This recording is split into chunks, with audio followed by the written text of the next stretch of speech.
ना सरकारी degree college दे पाई है, ना अच्छे हॉस्पिटल दे पाई है, ना कोई औद्योगिक इकाई है। शिकारपुर एनसीआर के पास होते हुए भी, दिल्ली से 100 किलोमीटर की दूरी पर होते हुए भी ना कोई अच्छा हॉस्पिटल, ना कोई सरकारी डिग्री कॉलेज और ना कोई इंडस्ट्रियल यूनिट। ये साबित करता है कि यहाँ आज तक लोगों ने छल किया है शिकारपुर के साथ। पहले आपका बहुत बहुत धन्यवाद आईपा का। आप राजनीति में एक नई सोच और नई विचारधारा को लेकर के आगे बढ़ रहे हैं। मैं आपका धन्यवाद व्यक्त करता हूँ। नमस्कार, मैं समीर अली। आप देख रहे हैं आईपा यानी all India progressive politics association. AIPA की मुहिम है। आईपा प्रगतिशील राजनीति की बात करता है, जनहित के मुद्दे उठाता है।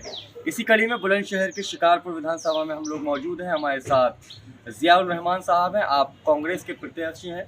बातचीत करके समझेंगे किन मुद्दों पर ये चुनाव लड़ने जा रहे हैं अपने विधानसभा क्षेत्र में। बहुत बहुत स्वागत है आईपा पर। सबसे पहले आप बहुत बहुत धन्यवाद आईपा का। आप राजनीति में एक नई सोच और नई विचारधारा को लेकर के आगे बढ़ रहे हैं। मैं आपका धन्यवाद व्यक्त करता हूँ। अच्छा, जानना चाहेंगे क्या वो विकास के मुद्दे हैं जिन पर चुनाव के मैदान में आप उतरे हैं?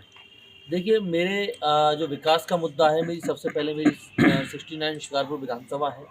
विधानसभा का दुर्भाग्य ये है कि अब तक के जितने विधायक हैं और वर्तमान में जो सत्ता है भाजपा की और योगी आदित्यनाथ जी की जो सरकार है, प्रचंड बहुमत के बाद भी ना सरकारी डिग्री कॉलेज दे पाई है, ना अच्छे हॉस्पिटल दे पाई है, ना कोई औद्योगिक इकाई है। शिकारपुर एनसीआर के पास होते हुए भी, दिल्ली से 100 किलोमीटर की दूरी पर होते हुए भी ना कोई अच्छा हॉस्पिटल, ना कोई सरकारी डिग्री कॉलेज और ना कोई इंडस्ट्रियल यूनिट। ये साबित करता है कि यहाँ आज तक लोगों ने छल किया है शिकारपुर के साथ। मेरा मुद्दा है गांव के गरीब को, किसान को, नौजवान को, महिला को, जब वो थाने और तहसील और चौकी पे जाए तो उसको दलाल मुक्त त्वरित न्याय मिलना चाहिए, उसकी सुनवाई होना चाहिए। ये मेरे मुद्दे हैं। शिक्षा, स्वास्थ्य और रोजगार। जनता के बीच जा रहे हैं, कहीं ना कहीं कोरोना के चलते गाइडलाइंस लगाई गई हैं, डोर टू डोर कैंपेन कर पा रहे हैं, तो कैसा रिस्पांस मिल पा रहा है? क्योंकि कहीं ना कहीं कोरोना के चलते आप ना ही कोई बड़ी रैली को संबोधन कर पाएंगे या ना ही कोई बड़ी जो है जनसभा कर पाएंगे। ऐसे में किस तरह मैनेज कर पा रहे हैं, कैसे हो पा रहा है? देखिए, जो चुनाव आयोग की जो गाइडलाइन है उसका पालन करना हम लोगों का दायित्व है, क्योंकि हम लोग अगर पालन नहीं करेंगे तो फिर कौन पालन करेगा। अभी आपका एक वीडियो भी वायरल हुआ था जिसमें कोई बहस आपकी किसी पुलिसकर्मी से हो रही हाँ बिल्कुल, मैं आपको बता दूं कि जो उत्तर प्रदेश में जो वर्तमान में प्रशासन और पुलिस है वो बीजेपी का एजेंट बन के काम कर रही है। विपक्षी पार्टियों की गाड़ी रोकते हैं, लेकिन अगर सत्ताधारी वर्तमान का विधायक या मंत्री 1000 के काफिले के साथ घूमता है, 100 गाड़ियों के काफिले के साथ घूमता है, तो उसकी कोई सुनवाई नहीं होती। मैंने कहा था उनसे कि भाई आप एक बार बताइए, एक शहर में 1000 जगह अगर गाड़ी की चेकिंग करेंगे तो कितना टाइम वेस्ट होगा। मैं सामग्री लेके चल रहा हूँ, जीएसटी पे कर रहा हूँ, चुनाव आयोग को उसका खर्चा दिखा रहा हूँ, क्या दिक्कत है? लेकिन कहीं ना कहीं उत्तर प्रदेश में जो चुनाव आयोग है पार्शियलिटी कर रहा है। हाँ, भेदभाव कर रहा है। विपक्षी पार्टियों को प्रचार करने से रोका जा रहा है। अमित शाह जी आते हैं, योगी जी आते हैं, हजारों की भीड़ इकट्ठी करते हैं, उन पर कोई कार्रवाई नहीं, उनके लिए कोई कानून नहीं। तो कहीं ना कहीं एक खुला भेदभाव है।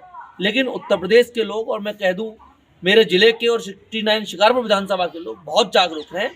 इस बार वो देख रहे हैं कि किसान की कोई बात कर रहा है तो प्रियंका गांधी जी कर रही हैं, नौजवान की कोई बात कर रहा है प्रियंका गांधी जी कर रही हैं, रोजगार की कोई बात कर रहा है प्रियंका गांधी जी कर रही हैं, छात्रों की कोई बात कर रहा है प्रियंका गांधी जी कर रही हैं, महिलाओं की कोई बात कर रहा है तो प्रियंका गांधी जी कर रही हैं। वोटर साइलेंट है।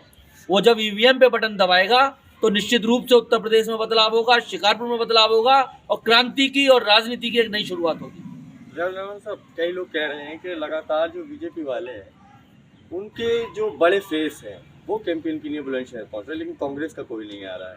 क्या मान रहे हैं? देखिए, कांग्रेस की भी कैंपेन आ रही है। कल आदरणीय प्रियंका गांधी जी सिकंदराबाद भी रहेंगी, अनूपशहर भी रहेंगी, और मेरा प्रयास है कि मेरी शिकारपुर विधानसभा में भी रहें। तो हमारी भी दीदी उस दिन नोएडा में प्रचार कर रही थी। अभी छत्तीसगढ़ के मुख्यमंत्री लगातार लोगों के बीच में है। जियाउर रहमान साहब, लगातार मुख्यमंत्री का तीसरा दौरा है, क्या मान रहे हैं? देखिए, उत्तर प्रदेश में योगी आदित्यनाथ छटपटा रहे हैं। इसलिए छटपटा रहे हैं, पिछले 5 साल में सिर्फ जाति और धर्म की बात उन्होंने की है, न चिकित्सा की बात की, न स्वास्थ्य की बात की, न सड़क की बात की, न रोजगार की बात की। अगर इन्होंने विकास किया होता और मूलभूत सुविधाओं पे ध्यान दिया होता तो ये छटपटाहट नहीं होती। और मैं आपको बता दूं आपके माध्यम से कि उत्तर प्रदेश में जिस गर्मी को ठंडा करने की बात और शिमला बनाने की बात योगी आदित्यनाथ जी कर रहे थे, उत्तर प्रदेश की जनता उनको 10 मार्च के जब परिणाम आएंगे तो उनके खून को शिमला बना देगी मेरी जिम्मेदारी। अच्छा, कई लोग ये भी कह रहे हैं कि भाई अगर भाजपा की जो सरकार आती है तो 5 साल से विकास की दिशा में जा रही है भाजपा, और दोबारा से यदि आ जाती है तो रिंग रोड दिया जाएगा बुलंदशहर को, शिक्षा में आगे काम किया जाएगा, कोई गांव का रोड ऐसा नहीं होगा जो कच्चा रह जाए।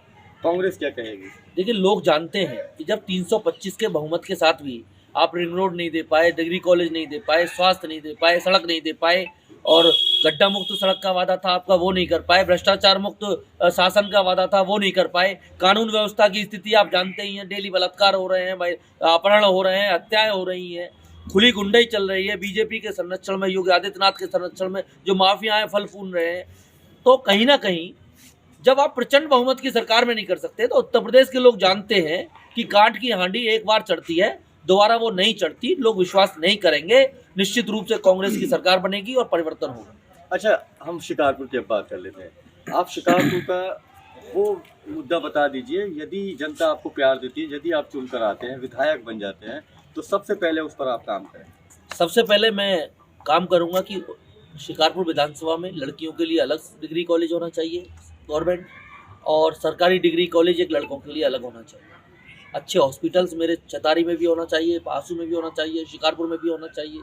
इसके अलावा मेरा ध्यान ये रहेगा कि जो इंडस्ट्रियल यूनिट हैं प्राइवेट और गवर्नमेंट दोनों सेक्टर की, उनको अपनी विधानसभा में लगवाएं ताकि रोजगार की जो व्यवस्था है वो हो सके। जब साहब, पूर्व में आप क्या कोई चुनाव लड़े हैं? क्या आपका राजनीतिक करियर है? कुछ इस बारे में भी जानना। देखिए, मैं स्टूडेंट पॉलिटिक्स से आता हूँ, और स्टूडेंट पॉलिटिक्स में 1 दशक तक मैंने छात्रों की, युवाओं की राजनीति की है, तमाम आंदोलन किए, कई बार जेल भी गया हूँ।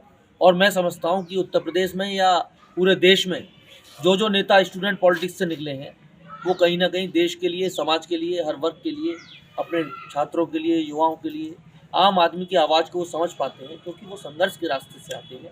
और मैं ये समझता हूँ कि शिकारपुर में लड़ाई जो है वो मंत्री संतरी और धन्ना सेठों के खिलाफ जो है, वो शिकारपुर के बेटे की लड़ाई है, नौजवान की लड़ाई है, छात्रों की लड़ाई है। और मैं निश्चित रूप से कह रहा हूँ कि पब्लिक इस बार किसी अंतरी मंत्री धन्ना सेठ को नहीं, बल्कि अपने बेटे को, किसान के बेटे को, गरीब के बेटे को वोट दे। आपका जो मजबूत जो कैंडिडेट है, कौन सा मान रहे हैं? कौन सी सीट ऐसी मान रहे हैं जहां पर आपको कहीं ना कहीं खतरा लग रहा है, या 7 सीटें निकाल पाएंगे? देखिए, मैं अपनी सीट की बात करूंगा। मेरे यहाँ जो वर्तमान में योगी सरकार के मंत्री हैं, उनकी गुंडई से, तानाशाही से, उनकी जो नीतियां हैं, उससे पूरी विधानसभा के लोग त्रस्त हैं, परेशान हैं, लोग ऑप्शन ढूंढ रहे हैं। और जहाँ तक बात है सपा रालोद के ठगबंधन का, तो ठगबंधन जो है वो एक्सपोज हो चुका है, बीजेपी की बी टीम बन के काम कर रहा है। और आप देखेंगे कि अखिलेश और जयंत की जो जोड़ी है, वो लोगों को जाति के नाम पर, कभी जिन्ना के नाम पर, कभी किसी चीज़ के नाम पर गुमराह करने का काम कर रही है। यानी कि सियासत को ध्रुवीकरण का माहौल दे रहे हैं बीजेपी और सपा रालोद का ठगबंधन मिलके। ठगबंधन के प्रत्याशी ने 2012 में भी इसी विधानसभा से चुनाव लड़ा था, जो आज चुनाव लड़ रहे हैं। ये लोग तो कह रहे हैं कांग्रेस का कोई कंपटीशन ही नहीं है, एक लहर है हमारे गठबंधन की, अलायंस जीतने वाला। मैं क्या बता रहा हूँ कि सपा रालोद का ठगबंधन एक्सपोज हो चुका है।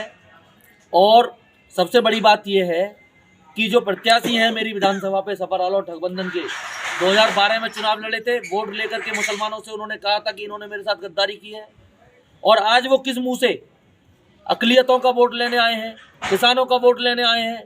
क्योंकि आपने देखा होगा जब 2020 में चुनाव हुआ था बुलंदशहर का, तो उन्होंने योगी जी के झंडे के नीचे और आरएसएस के झंडे के नीचे जिंदाबाद का नारा लगाया था।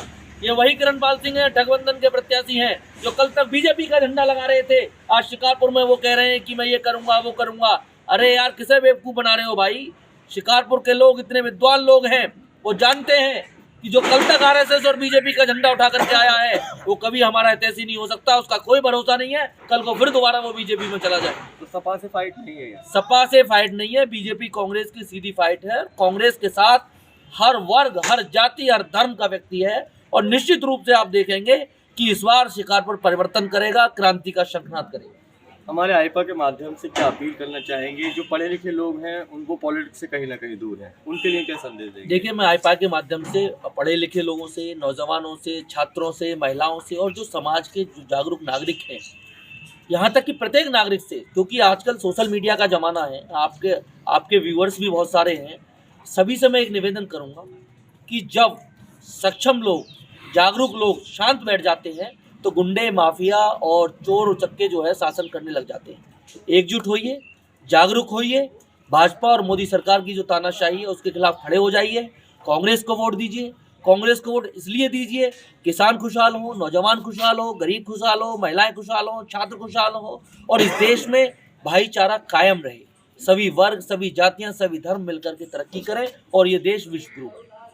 तो आप थे हमारे साथ जियाउर रहमान साहब, आप बुलंदशहर की शिकारपुर विधानसभा क्षेत्र से युवा नेता बन के उभरे हैं, यहाँ से कैंडिडेट हैं कांग्रेस के। साफ तौर से इनका यही कहना है कि दूर दूर तक सपा और आरएलडी का जो गठबंधन है वो यहाँ दिखाई नहीं दे रहा है। वो गठबंधन नहीं, ठग बंधन है। यदि बुलंदशहर की जनता इनको चुनती है, इनको प्यार देती है, तो शिकारपुर की तस्वीर बदलने की ज़रूर कोशिश करेंगे। शिक्षा पर ये ज़रूर काम करेंगे। इनका यह भी कहना है कि पूर्व में जितने भी विधायक यहाँ के रहे हैं उन्होंने सिर्फ अपने बारे में सोचा है, जनता के बारे में नहीं सोचा है। यही वजह है कि आज भी शिकारपुर अपनी बदहाली के आंसू रोने को मजबूर है।